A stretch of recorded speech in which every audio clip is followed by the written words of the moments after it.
Prabhupada. Thank you so much for joining His Holiness Chandramauli Swami Maharaj's daily class. Today we are continuing with Srimad Bhagavatam, second canto, 8th chapter, verse number 15, and we have Her Grace Sridevi Mataji to enlighten us on this topic. Hare Krishna Mataji, my humble obeisances to you. All glories to Srila Prabhupada, all glories to Guru Maharaj. Thank you so much, Mataji.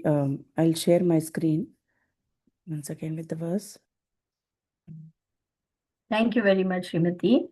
Dear Vaishnavas and Vaishnavis, please accept my humble obeisances.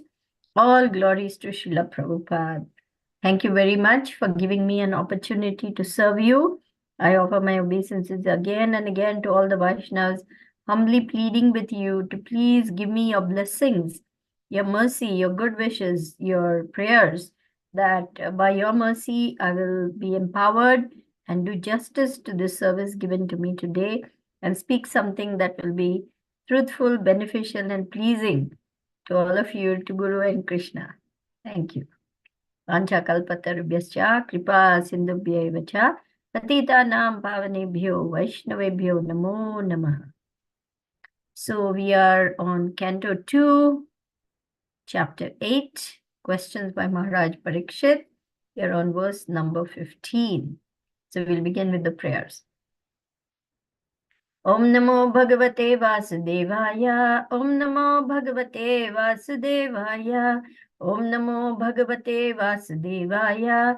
Narayanam Namaskritya Naram Chaiva Narottamam Devim Saraswatim Vyasam Tatodayam Jayam Udirayet Nashtaprayeshva Bhadreshu Nityam Bhagavata Sevaya Bhagavati Uttama Shloke Bhaktir Bhavati Naishtiki. I hope everyone can see the verse on the board. Bhupatala Kakubhyoma Graha Nakshatra Bhubhritam Sarit Samudra Dvipanam Sambhavas Chaitad Okasham. Translation and purport by His Divine Grace A.C. Bhakti Vedanta Swami Prabhupada, Srila Prabhupada Ki Jai. O best of the Brahmanas, please also describe how the creation of the globes throughout the universe, the four directions of the heavens, the sky, the planets, the stars, the mountains, the rivers, the seas, and the islands, as well as the different kinds of inhabitants, takes place. Purport. The inhabitants of different varieties of land, etc., are differently situated, and not all of them are equal in all respects. The inhabitants of the land are different from the inhabitants of the water or the sky. And similarly, the inhabitants of the different planets and stars in the sky are also different from one another. By the laws of the Lord, no place is vacant, but the creatures of one particular place are different from those of other places. Even in human society, the inhabitants of the jungles or the deserts are different from those of the cities and villages. They are so made according to different qualities of the modes of nature. Such adjustment by the laws of nature is not blind. There is a great plan behind the arrangement.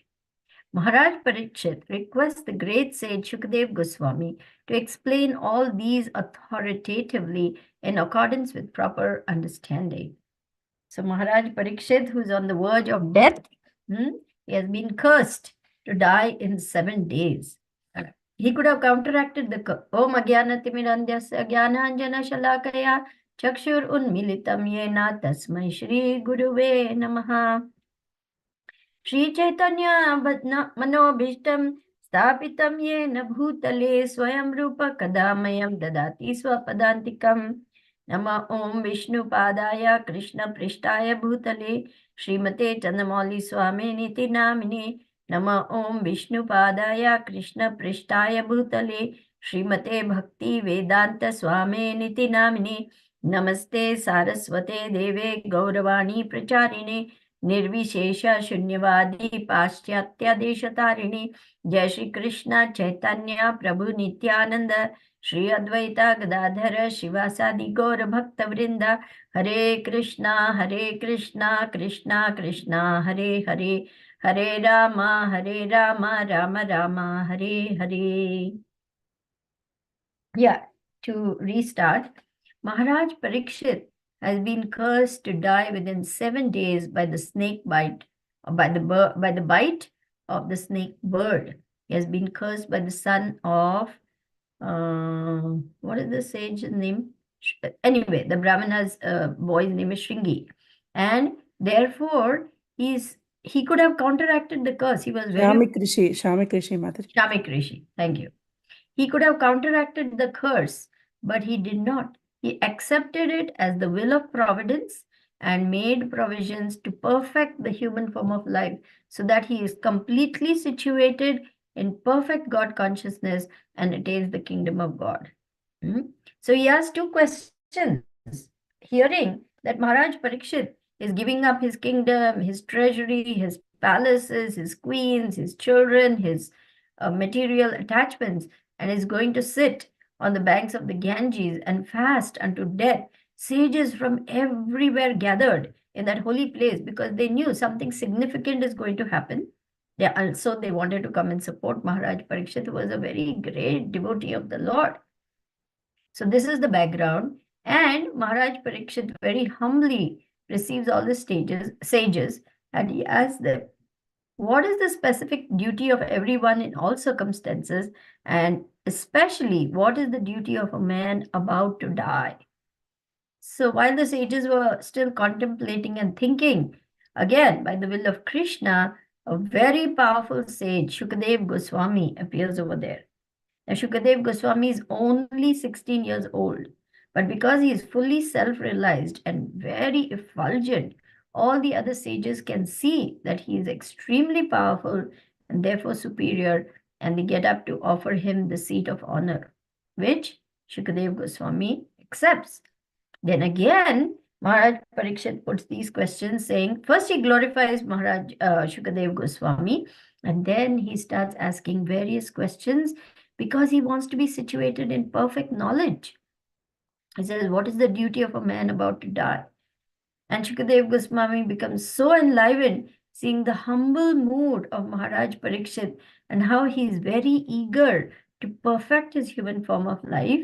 And being very enlivened, he starts speaking the Srimad Bhagavatam, which is, of course, beneficial for all mankind. This is the power of the great saints and sages who come to give transcendental knowledge to suffering humanity. Now, Maharaj Parikshit is not an ordinary person. Remember, he was saved by the Brahmastra weapon in the womb of his mother Uttara by Krishna himself. So he saw Krishna in the womb. And after that, he was always searching for Krishna because he knew this is the perfection of life, to see the Lord face to face. He carried out all his duties very nicely. And one day, when he was out hunting, he became very thirsty. So he came across the cottage of a sage, and he asked for water from the sage, Shamik Rishi, who was deep in meditation. Now, when a king is received by, it enters into anyone's home or hermitage, he's supposed to be received very respectfully, very honorably. But the sage was so deep in meditation that he heard nothing. Now, the king, becoming very angry and still very thirsty and not being received properly, he looked around, he found a dead snake, and he garlanded the sage with that dead snake and went away. Now, when Shringi came to know about this insult to his father, he became extremely angry. He was only a little boy, but very powerful Brahmana boy. He said, so the king thinks that he can do whatever he likes. I curse him to be bitten and die by the bite of a snake bird.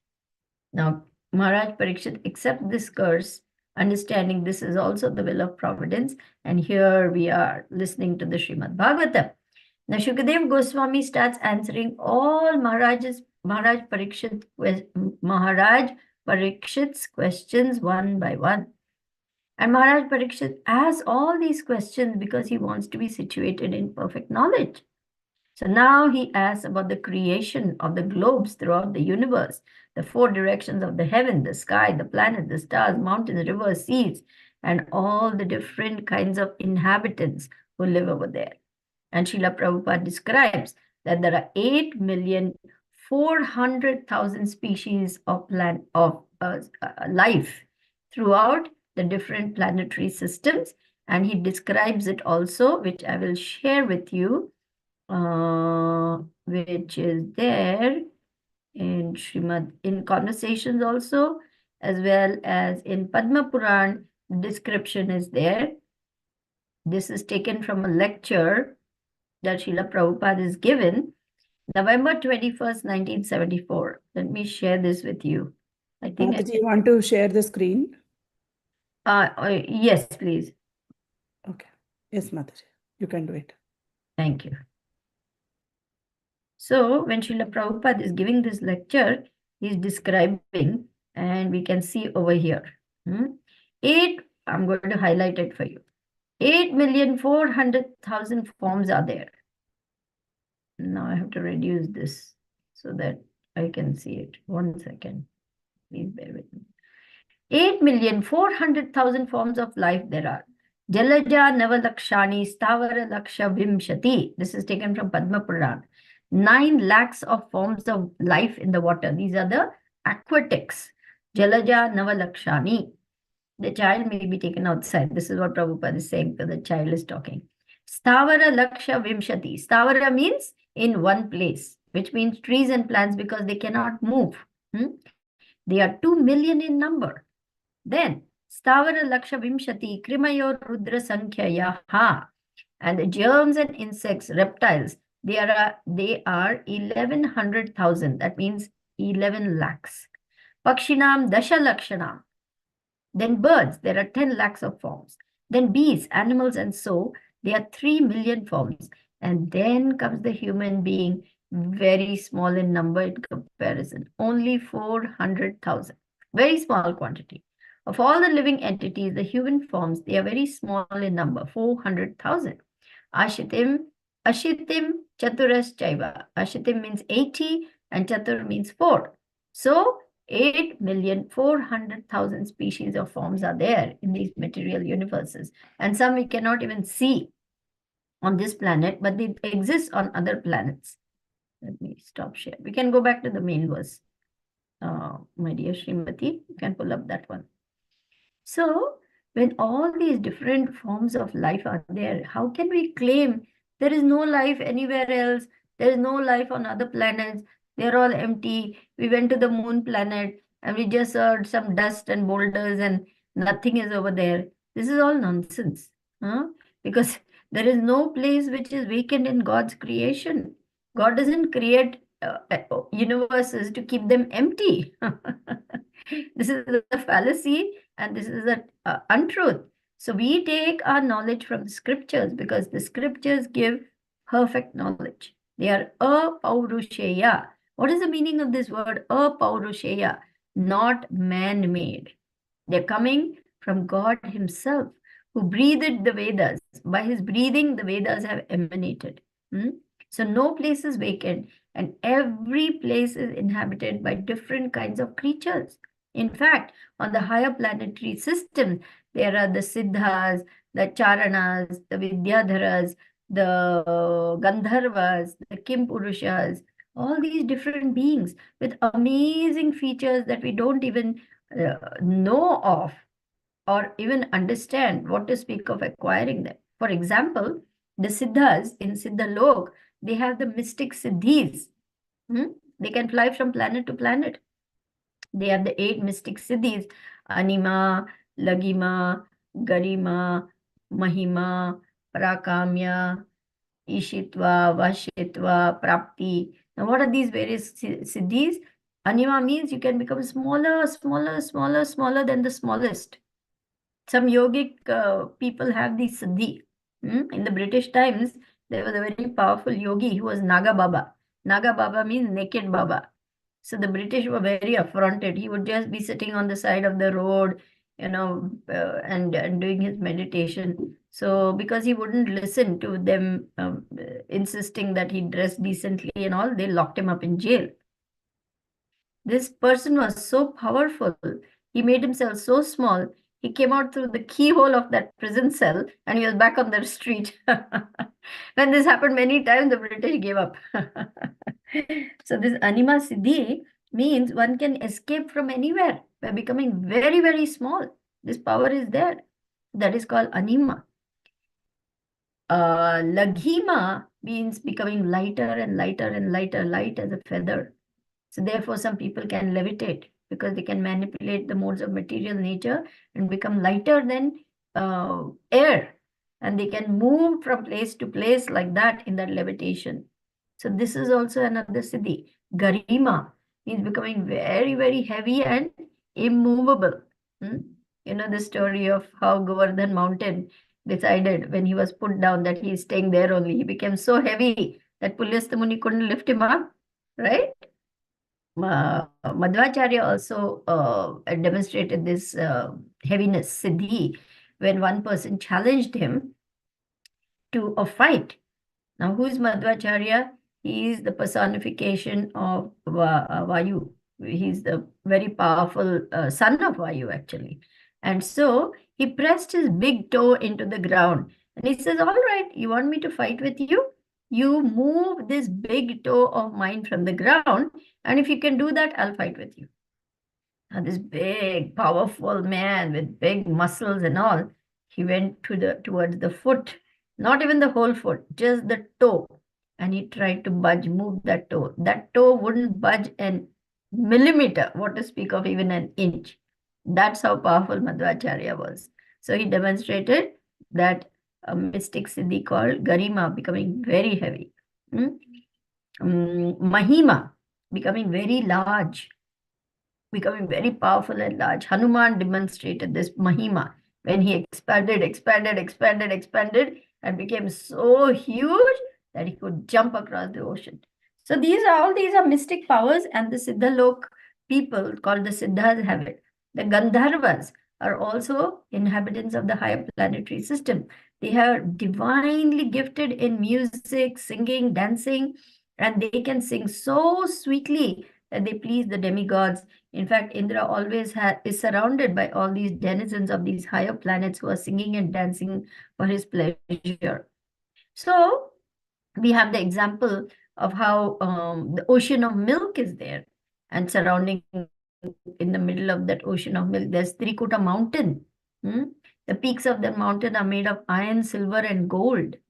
And the base of the mountain is always being washed by the waves from the milk ocean, and emeralds and precious jewels are being produced. Have you ever heard of such a thing over here on our Earth planet?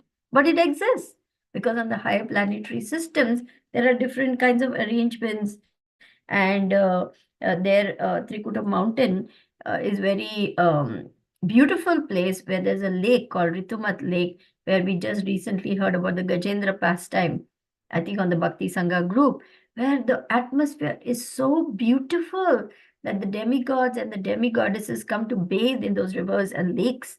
The lakes are filled with golden lotuses. The birds are always sweetly chirping, and there are so many varieties of flowers lending a very soothing, cooling fragrance. The whole atmosphere is very intoxicating, very celestial, very pleasing. We cannot hope to have these things on Earth planet because it's a very polluted place, and it's becoming more polluted by the minute because of all the sinful activities carrying on. So in all the different planets, there are different varieties of human beings, and one cannot go to just hope there by a one cannot hope to get there just by a mechanical arrangement. Just as we have to qualify to enter into the precincts of any institution here on Earth planet, or to occupy a particular position, Srila Prabhupada describes one cannot forcibly sit on the chair of a high court judge without being qualified to be that high court judge. Well, similarly, we cannot just go to any planet just as we like. So this foolish attempts by all these spacecrafts to go out into the atmosphere and to go and explore different planets, and all this is just a waste of time and money, and befooling the people into thinking something is being done with their tax dollars. Well, all it is doing is lining the pockets of all those who claim to be carrying out all these so-called scientific activities, but actually it's a big farce. Srila Prabhupada said, we never went to the moon planet. And many, many, many years later, Neil Armstrong came out with the truth by saying that he came to know that they never went to the moon planet. They were just sent somewhere, and it was something like the Arizona desert, where the sand and the stones and the pebbles and all are, coming from Earth planet itself. So they were fooled into thinking they were blasted into outer space and they did something great.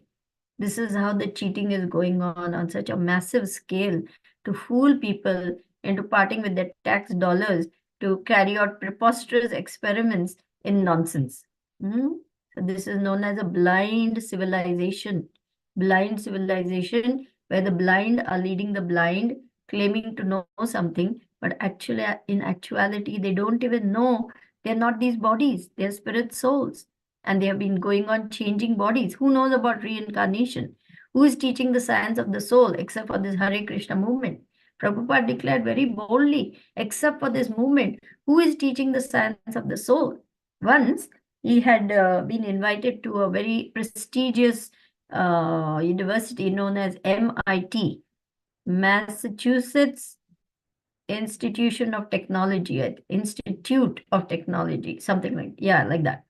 And he was shown, we have this department, we have that department, we have that department, anthropology, zoology, this department, that department, and all that. Prabhupada said, yes, where is the department for the science of the soul to be taught?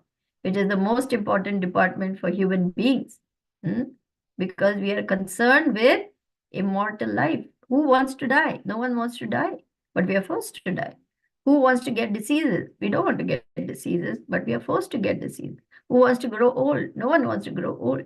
So these are the real problems of life: birth, death, disease, and old age. And they exist everywhere, from the highest planet down to the lowest planet of Brahmalok, from the highest planet Brahmalok, Brahma Bhuvana Loka, Punaravartino Arjuna, or from the highest planet in the material world down to the lowest, all are places of misery wherein repeated birth and death takes place. But one who attains to my abode, O son of Kunti, does not return to this material world. This is Krishna's promise. So, by the laws of God, no place is vacant, but the creatures of one particular place are different from those of other places. We see this even in this material world. You go to a desert place, the camels are there. Are they there anywhere else? No. That particular animal is particularly suited for transportation, and Krishna's arrangement is so perfect that these animals can live without water for days. Now, water is very scarce in the desert. So, therefore, the camel is called the ship of the desert. You go to another tropical country, it is abounding in flora and fauna and beautiful trees and birds and butterflies and parakeets. Some of the parakeets are so colorful. It's just mind-boggling to see the beauty of all these different creatures that Krishna has made. Then you go to the South Pole or the North Pole, and there snow, igloos. Everyone has to be covered completely from head to toe to protect themselves from the cold Arctic blasts of wind and constant hailstorms and snowstorms, and just covered with snow. And their life is underneath the ice floes. So the people in those countries, they have to break the ice and look for the fish and other marine creatures like seals, and then capture them and eat that as food, because there's no vegetation as such. What can grow in such a climate? Then you go to an island in, say, some other part of the world, which is surrounded by water on all sides. There, the climate is different, the inhabitants are different, the vegetation is different. So even on this Earth planet, there's so much variety. What to speak of other planets? Then you go to a jungle, you will find cannibals there. You better be careful because they will eat you. So there are certain places which are very dangerous because those uh, personalities who inhabit those places consider all outsiders to be prey for them. So cities and villages are different, jungles and forests are different. The people in the closer to the Tropic of Cancer, that is the almost close to the equator, they are very different. countries which are closer to the North Pole are cold, icy cold. So like this, there's so much variety is there. How can we claim that all places are the same or even all places are vacant? Now, how is all this happening? Brahma, the creator, the secondary creator, is in charge of placing all these different living entities in different bodies, in different places, according to their desires from previous lifetimes. So it's not by accident that one person takes birth in, North Pole area. Another person takes birth in, say, Australia. Somebody else takes birth in a jungle. This is not just humans. We are talking about insects, reptiles, birds, animals, beasts, trees, living entities. What a wonderful, perfect arrangement for every soul is being made. So can this just be some random thing? Huh? Supposing you take all the components of a watch, you just throw them together, fix one, glass dial on top of it, and just shake it up and say, now the watch is going to start working. Is it going to work? Of course not. Huh? It's very precise. Every small component has to be put in place. The watchmaker has to be so careful to see that everything is aligned, and then the needles will move, and then you will be able to see the time. And this is such a small thing like a watch. What to speak of such a gigantic creation as just this material world, which we cannot even fathom with our present eyes, and which is only a tiny little planet in the whole universe. And this whole universe, our universe, is the smallest of the universes because it is headed by the four-headed Brahma, who is the smallest Brahma. Like this, there are millions of universes, and they're all resting like mustard seed on the hood of Anantashesh. So, what our tiny, teeny brains can understand the magnificence and the grandeur of God's creation. Huh? And these things are very difficult to understand. So we must be very humble and cognizant of our own position, that we are just tiny little living beings, very small, and we have no knowledge worth speaking of until we receive transcendental knowledge from the pure devotee of the Lord who comes to teach us what is what. These material worlds, all of them together, is just 1/4 of creation. The rest, 3/4, is the spiritual world, which is self-effulgent, because the rays from emanating from the body of the Lord illuminate everything. But here, look, I have to have this light, I have to have fan, I have to have this, I cannot see without the sun, without the moon, and artificial lighting, because these planets are described as dark and cold planets. So all these things, all these questions are being asked by Parikshit Maharaj because he wants to be situated in perfect knowledge and attain the highest destination, which is transcendental consciousness of Krishna in completeness, in full. So what is the duty of a man in all circumstances? To become Krishna conscious. What is the duty of a man who's about to die? To become Krishna conscious. And who is not about to die? Can anyone claim, I'm going to live for 80 years, I'm going to live for 90 years? Can anyone claim that? Do we have any guarantees? No, there are no guarantees about life. We saw the recent plane crash. It just took off from the Ahmedabad airport in India, and within less than a minute, it came crashing down. 241 people were killed. One person walked out alive, which is a complete miracle. So there are no guarantees. Every day, so many car accidents, bus accidents, train accidents, so many people slipping and falling, so many people getting diseases, so many people dying. Huh? When Maharaj Yudhishthir was asked by Yamaraj, what is the most amazing thing in this world, Maharaj? Yudhishthir Maharaj replied, the most amazing thing is that all around us, we see death, we see people dying, but we think it's not going to happen to me. It's not going to happen to me. I will live forever. Yeah, that is the nature of the soul. It wants to live forever because the soul is eternal. But right now, we're presently trapped in these material bodies. So this process of bhakti yoga will help to free us from the clutches of material nature and bring us back to our original position of pure loving servitors of Krishna. This is the loophole given only to the human form of life. The trees, birds, reptiles, insects, fish, aquatics, all these creatures, they are simply living on eating, sleeping, mating, and defense principles. Because that's the life, dog eat dog world. The higher, bigger creature eats the smaller creature. But we have come to the human form of life. We can understand about the divine. We can understand who we are. And we can take the help of scriptural knowledge coming from all the bona fide literatures to make our life perfect. If you look at any great scripture, what is the message? This is not your home. Even Lord Jesus said, there are many rooms in the mansion of my Father. I go there to prepare a room for you. Isn't it? So, our attempt should be, in our own small, humble way, to see what is Krishna's divine plan for my life. How am I supposed to live my life in such a way that my life becomes an offering to Krishna, that I'm doing everything to please Krishna, so that he is then pleased to bestow perfect consciousness on me, so that I can come back to him. So each and every one of us is a unique individual. There's nobody quite like you.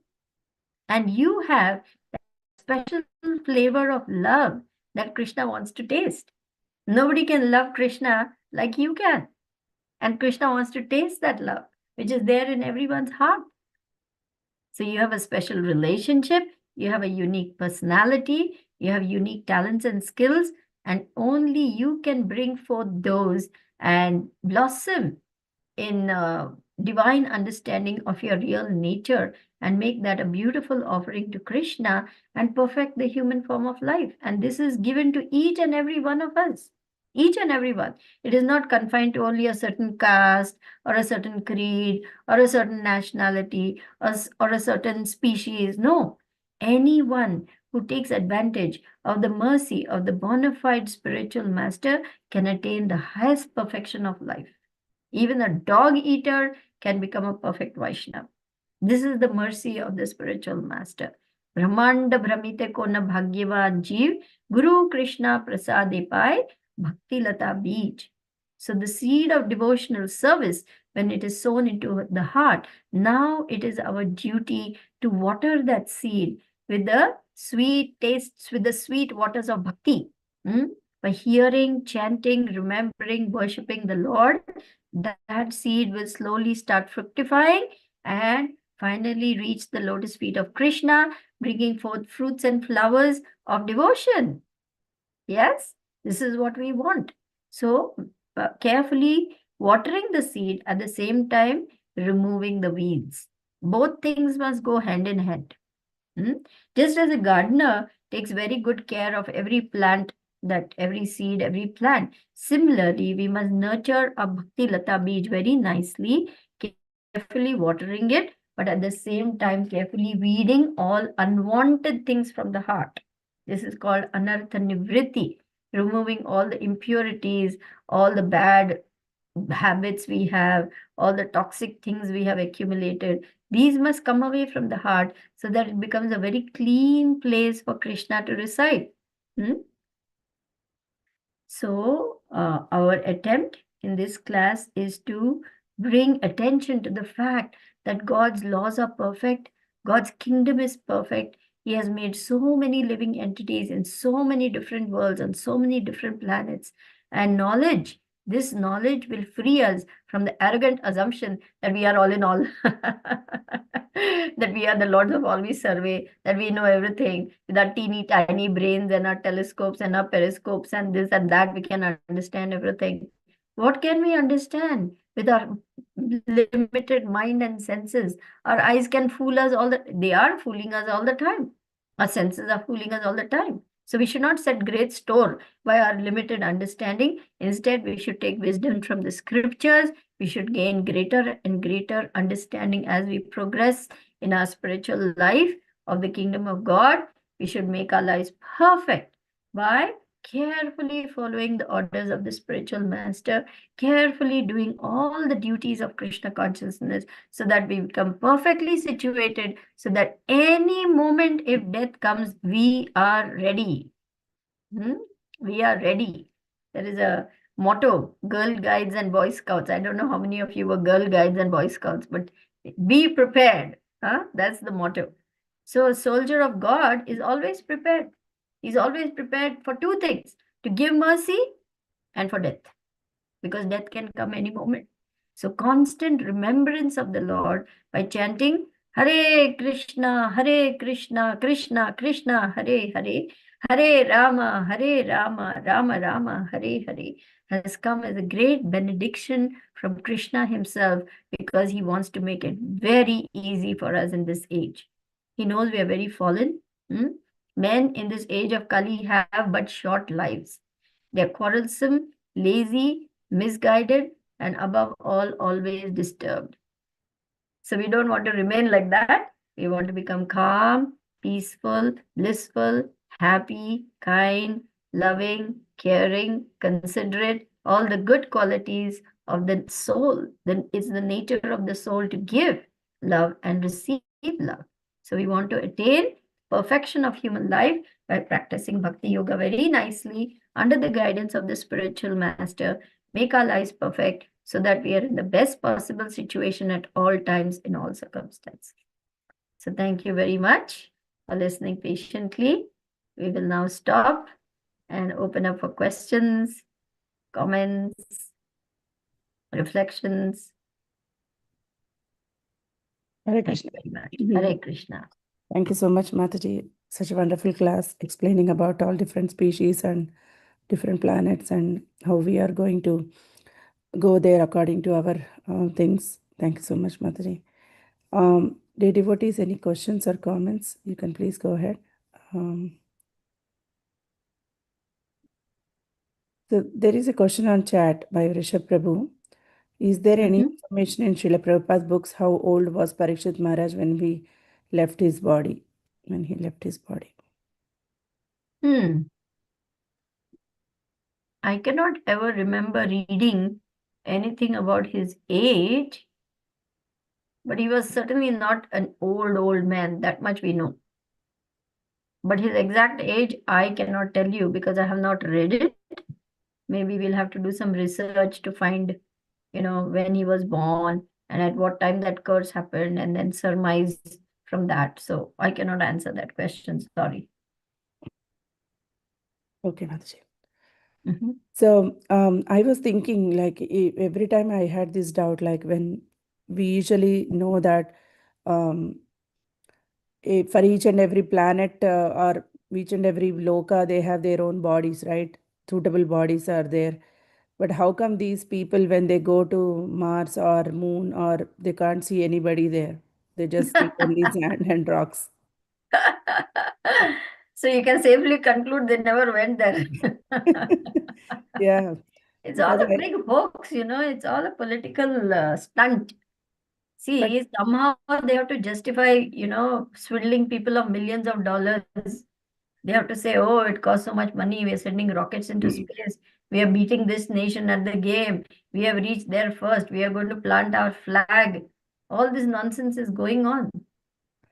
But so many scientists and so many astronauts, everyone are involved, right, Mataji? So are they really know that they are going to the right direction, or how they will decide, like whether that is the, I don't know, that science must be there, but I don't know about that. But yeah, I was just thinking, like, if for each and every planet there are suitable bodies, then someone should be there, at least one person or one creature they would have seen there, right? Instead of only sand and rocks. Yeah. His Holiness Bhakti Tirtha Swami Maharaj spoke of UFOs, unidentified flying objects. There are people who have met aliens, who have even been taken aboard a spacecraft and then either sent back or we don't hear of them.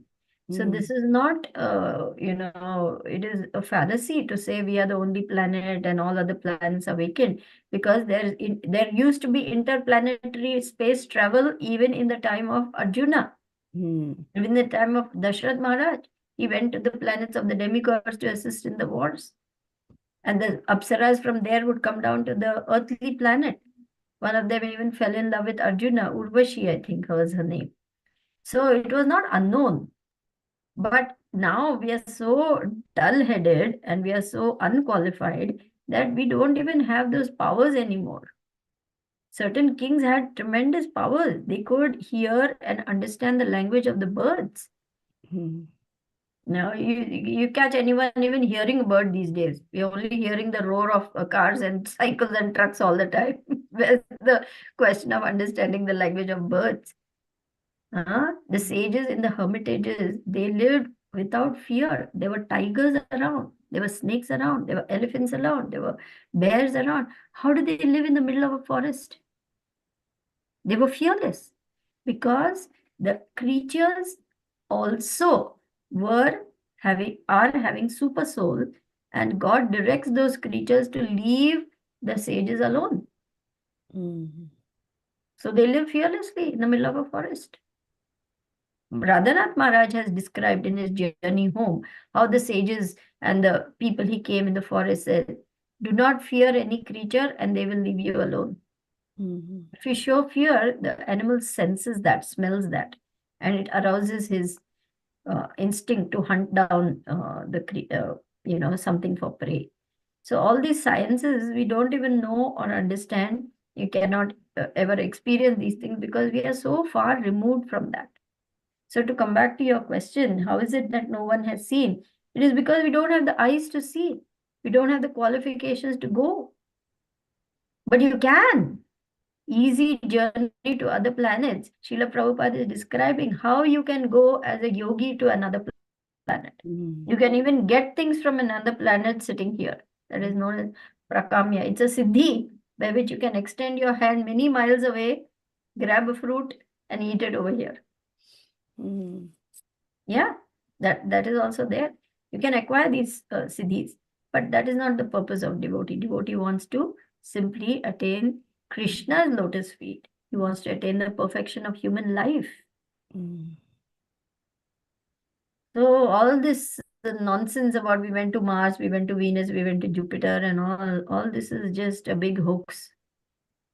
Prabhupada categorically said we never went to the moon planet. Yeah. Yes, Mataji.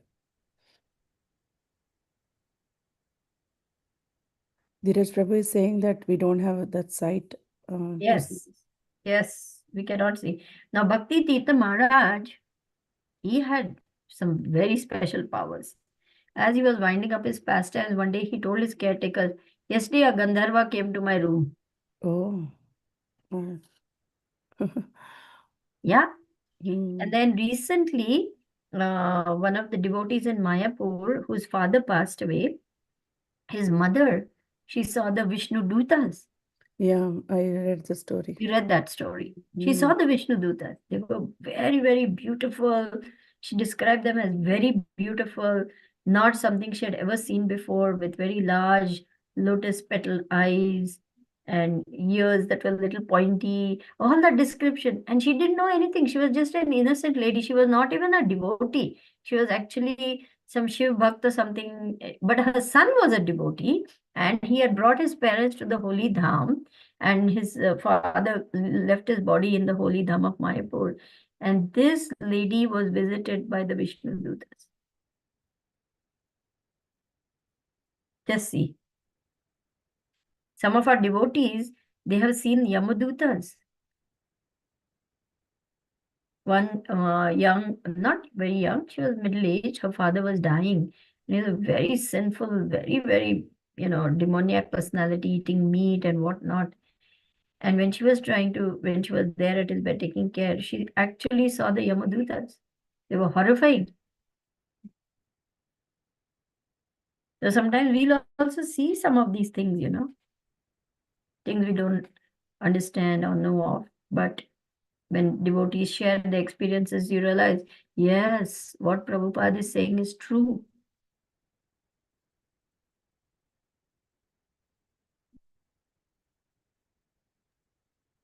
Okay, yeah. Thanks, Mataji, for sharing that. Mhm. So, dear devotees, any questions or comments?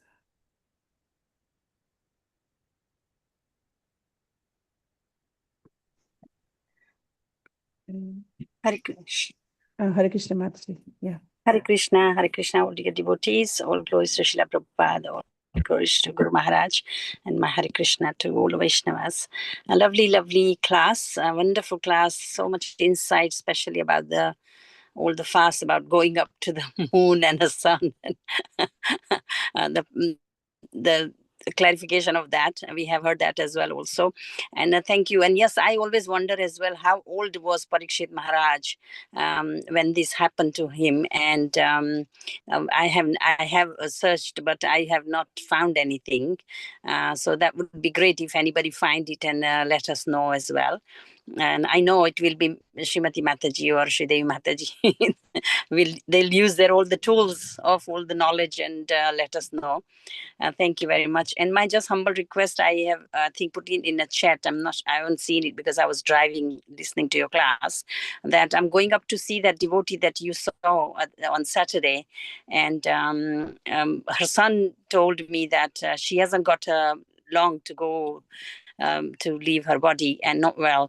I'm going up there with her to do some association in Kirtan. Would you please kindly, can I just connect and you can just have a 1 minute talk? She loves to see everybody and just talk just for 1 minute. Sure. Yeah. Whatever way Okay. you can serve. I'll be How going much upstairs and time? I will. Thank you so Okay. much. Yeah. Thank you. Yeah, at one point, all this was so persuasive. They were flashing all the things on the TV. This was when, they claimed they actually went to the moon planet, all those astronauts bouncing around saying, oh, there's so little gravity and this and that. And people who were watching were mesmerized. We went to the moon, we went to the moon. And Prabhupada was looking and he said, we never went to the moon. One person was so upset. But how can you say that? We are seeing it with our eyes. We are seeing it. He left the movement because he couldn't believe that we didn't go to moon planet. But many years later, those so-called astronauts themselves revealed the truth that they never went to the moon planet.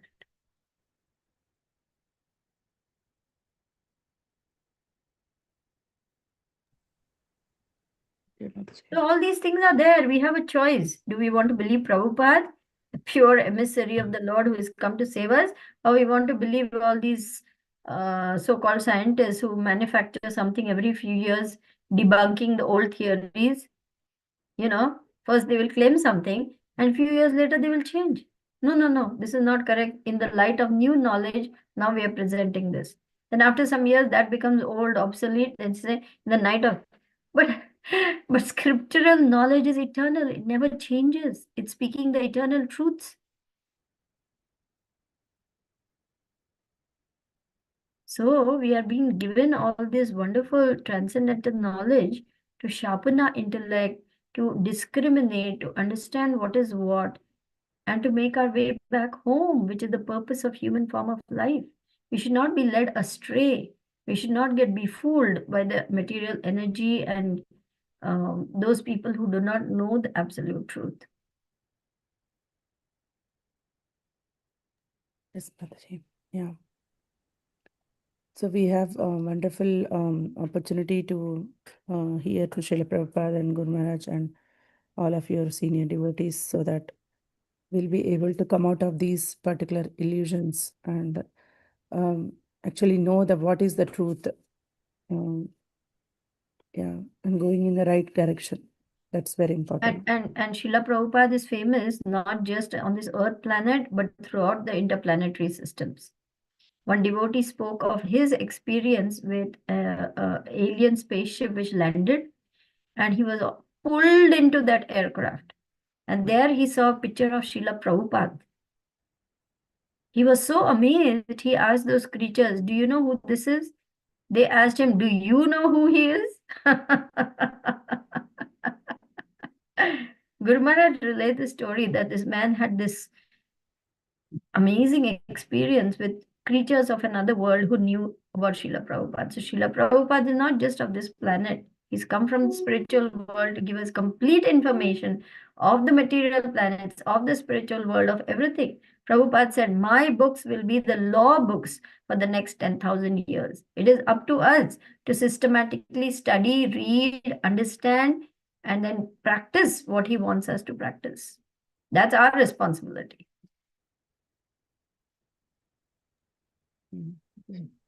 Thank you, Mataji. Hmm? So, shall we wait for Tripti, Mataji? Unless there are some other questions online, anybody would like to ask any questions or Yeah.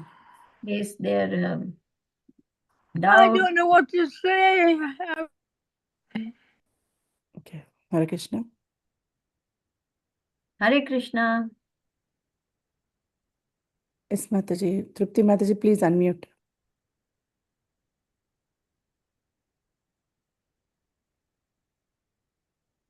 We can't hear you, Trupti. No. Hare Krishna, dear Yeah. devotees, Hare Krishna. This is Brahmi Mataji here. I can't see very well. Yeah. Hare Krishna, Brahmi Hare Mataji. Krishna. Please. Hare Bol. Hare I'm so Bol. pleased to meet you. I pay Yeah. my obeisances to you. We I'm pay our afraid obeisances to you. Jai Srila Prabhupada. it's nice to see so many devotees together. Hare Krishna, I'm Mataji. just Can you see? Let me hold the phone, Mataji. Yeah. Can you see now? Yeah? yes. Yeah. Okay. Now I see. You can talk to them now. I think I No, don't touch any button. I'll hold the phone. Yeah. You go ahead now. it's me. I think I'm It's okay. pushing, doing No, something. no problem. No problem. Here. You can see them now. Hare I Krishna. feel such separation from the devotees. And it's now I'm 91, which doesn't matter. We could be 91 or 19. The thing is, I find it difficult to talk now. And I feel rather weak, so I can't talk too long. That's all right. And I can't say anymore. Yeah, you can. Yeah, they're all there. They are all there. So I feel such pleasure in meeting you all, and I thank you so much for including me in your class and everything. We are happy to meet you. Today Guru Maharaj is traveling, so he's not giving the class. So this Mataji here, her name is Sridevi Mataji. She's giving the Bhagavatam class. Sridevi Mataji. Subedi. Sridevi. Baby. Yeah, and this is Srimati Mataji. She is the one who's hosting the class. All right. And these are Sukhava Mataji. They are all lovely devotees. And today they were talking about Parikshit Maharaj. Who? They were talking about Parikshit Maharaj. Oh, Parikshit. Parikshit. Yes. You mean the Parikshit with Nisringadev? No, Parikshit Maharaj, who was... this is his initiated name. No, Parikshit Maharaj in a Bhagavatam, they were talking about when he got cursed that he died with a snake bite. Yes. Oh, yes, I know this. Yeah? Every time a book was published by Srila Prabhupada, he gave us one. I have them all. They're left in America. So now I have one or two, and I got them from charity shops. Would you believe it? Haribol. Jai Srila Prabhupada. Sorry, I'm running out of... Okay. Hare Krishna Mataji. Thank you so much for Thank you so much. your kindness. Thank you so much, all the devotees, for And thank you all We for pray your for you, Mataji. kindness. Hare And your, Krishna. yes, Hare Krishna. Our Hare obesities. Krishna. Our Hare obesities Krishna. to you and wishing you all the best. Rama, Hare Rama, Rama, Rama, Hare Hare. Hare Krishna. Hare Krishna, Krishna Krishna, Hare Hare. Hare Rama, Hare Rama, I Rama get Rama, Hare tired. Hare. Jai Srila Prabhupada. Jai. Jai Srila Prabhupada. Please tell them I'm tired. Yeah. Yes, Yeah. She Hare is Krishna. tired now. She says Jai Srila I Prabhupada. can't. Yes, Mataji. Thank you so much. Thank you. Thank you. Hare Krishna.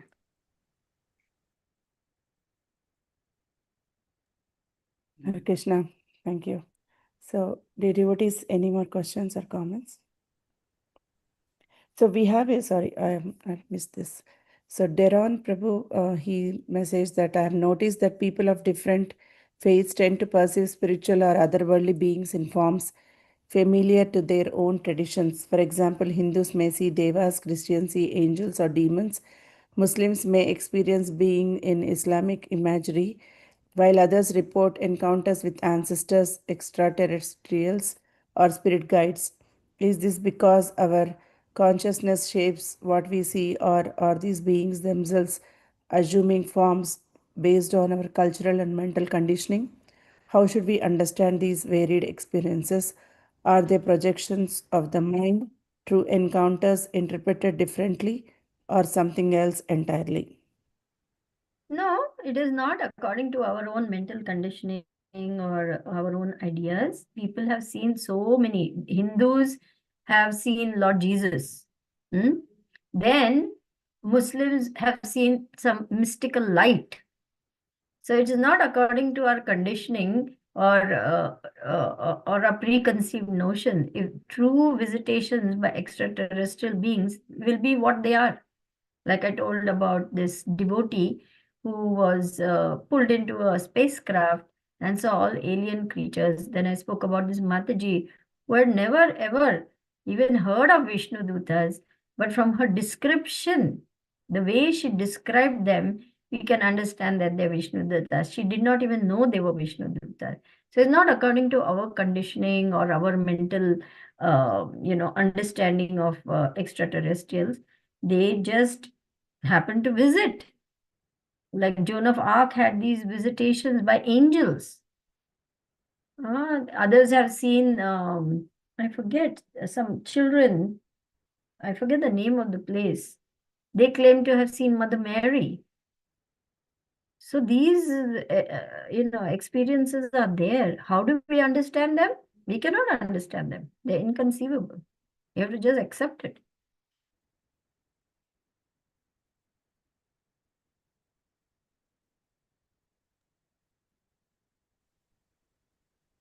Is that all right, Darren? Thank you. Thank you, Mamaji. Thank you. Thank you, Prabhu. Okay. It doesn't look like there's more questions or comments. I don't see any raised hands. Yes, Mataji. Nor do I see any questions. So with everyone's permission, maybe we can close because in a few hours I have to catch a flight to Chicago. Yes, So I have Mataji. to start So I just preparing. want to quickly announce tomorrow's class. Mhm. Tomorrow's class is by Maharaj, and he's giving class to Bhakti Sangha devotees.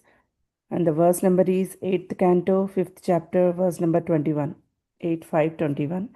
And the time will be little before, it's not 1 p.m. UK time, it's 12:20 p.m. UK time. It will be 7:20 a.m. Eastern and 6:20 a.m. Central and 4:50 p.m. IST India time. So I'll share the Zoom link in the WhatsApp group. Dear devotees, please join the class tomorrow morning according to that time. Thank you so much, Mataji, for such an enlivening class, and thank you all, dear devotees, for participating. So see you all tomorrow again. Vanchakalpatarubhyascha kripa sindhubhyavach patitanam Vaishnavibhyo namo namah. Srimad Bhagavatam ki jai, Srila Prabhupada ki jai. Can I speak to you truthfully? Yeah. Hare Krishna. Thank you so much. Thank you. Thank you So so much, much, Mataji, Thank you, Sridevi.